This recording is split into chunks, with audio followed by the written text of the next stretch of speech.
अब जो है फिजिक्स में क्रांति करते हुए तीसरा नंबर लेसन मैं शुरू कर रहा हूं।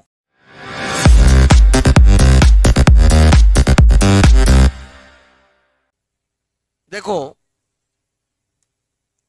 हम बात करते हैं अब मानव नेत्र का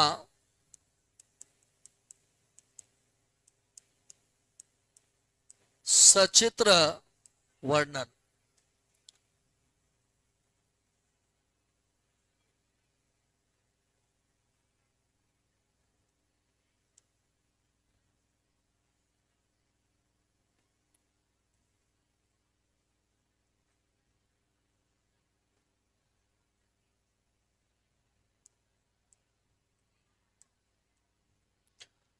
देखिए, ए लड़का, यह मानव नेत्र है। इसका ये अगला भाग जो है उभरा है, इसका नाम है कॉर्निया। क्या नाम है? यहां पे जो आप देख रहे हो नीला रंग का, यह है आइरिस। क्या नाम है?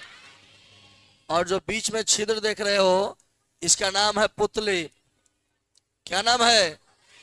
यह जो है इसका नाम है सिलियरी मांसपेशियां। क्या नाम है?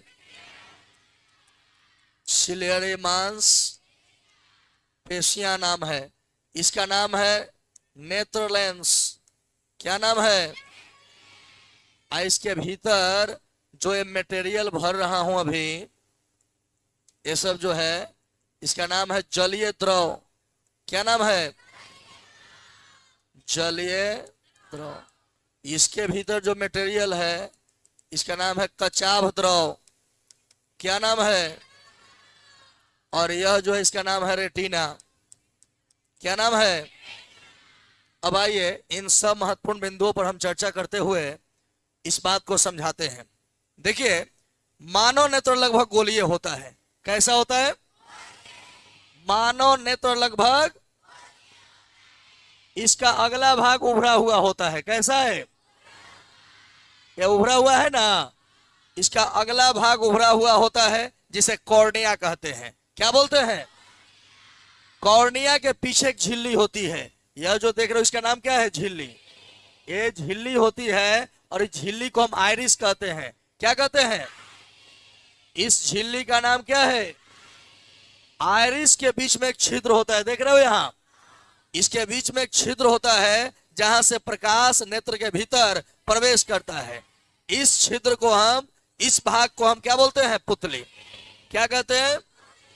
पुतली। अगर आंख में प्रकाश प्रवेश कर रहा है तो जिस जगह से प्रवेश कर रहा है उसका नाम है पुतली। जानते हो, कभी धूप में हम लोग बाहर रहते हैं तो ज्यादा लाइट पड़ने से यह पुतली जो है सिकुड़ जाएगा, और जब अंधेरा में आइएगा ना तो सिकुड़ा ही रहेगा, जिसके कारण जब धूप में से अंधेरा में आइएगा या रूम में आइएगा ना तो पूरा अंधेरा नजर आएगा। अब थोड़ा देर के बाद ठीक हो जाएगा। टीवी देखते हो भाई, जब तुम टीवी देखते हो या मोबाइल देखते हो, ज्यादा देख लोगे तो कुछ समय बाद जो है अंधेरा दिखाई देने लगेगा, कुछ समय बाद वो अपने आप ठीक हो जाता है। क्या होता है ना, बेसिकली बात यह है कि जब लाइट, जब मोबाइल का काफी करीब से जाता है उसका प्रकाश भीतर, तो पुतली में ऑटोमेटिक सिस्टम है, वह सिकुड़ जाएगा। सिकुड़ जाएगा, थोड़ा सा लाइट जाने देगा, वो सिकुड़ गया। अब क्या होगा कि जब बाहर जाओगे तो सिकुड़ा हुआ रहेगा, जिससे लाइट भीतर जेबे नहीं करेगा, तो आपको अंधेरा दिखाई देगा ना। लेकिन वही कुछ समय 15-20 मिनट वहां रहते हो तो फिर वो धीरे धीरे क्या होगा? फैलेगा, और फैलेगा तो क्या होगा? साफ दिखाई देने लगा। लेकिन लंबा समय तक अगर मोबाइल देखते हो तो सिकुड़ेगा, तो सिकुड़ले रह जाएगा, तो आंधर हो जाओगे। समझ रहे हैं ना? टेलीविजन और मोबाइल से आंख खराब होने का कारण यही है, सिस्टम में खराब हो जाएगा। ऑटोमेटिक सिस्टम जो है ऐसे ऐसे कर रहा है, अभी कभी सिकुड़ रहा है कभी फैल रहा है, तो इस सिस्टम में आप एक बार सिकुड़ले रह गए तो इतना सिकुड़ जाएगा तो खुलबे नहीं करेगा। तो वही डॉक्टर ऑपरेशन करता है तो हेंगा धो के खींचता होगा ना, तब जाकर खुल जाएगा। अरे हेंग हाथ लगे थोड़ी खींचती, आंख में हाथ लगाती, ऐसा तो सोचता रहा साफ पागल लेखा। तो फैन साहब भाव लगाओ, मानव ने तो लगभग कैसा होता है? गोलीय होता है। इसका अगला भाग जिसे कॉर्निया कहते हैं, क्या कहते हैं? कॉर्निया के पीछे एक झिल्ली होती है। क्या होता है? कॉर्निया के पीछे क्या होती है? झिल्ली, झिरी ना, झिल्ली। इस झिल्ली का नाम क्या है? अखिया के रंगवा के होके लाल के होके बुलू, के होके बुझाला कि समुंदर के लहर हो।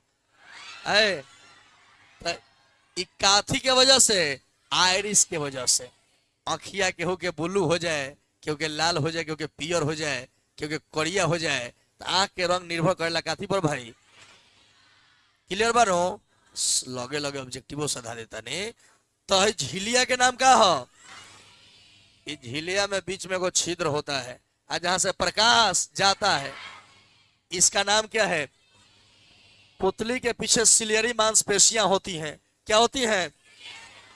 इस आयरिस के पीछे सिलियरी मांसपेशियां होती है, जिसे एक उत्तल लेंस जुड़ा होता है। क्या जुड़ा होता है भाई? उत्तल है ना है।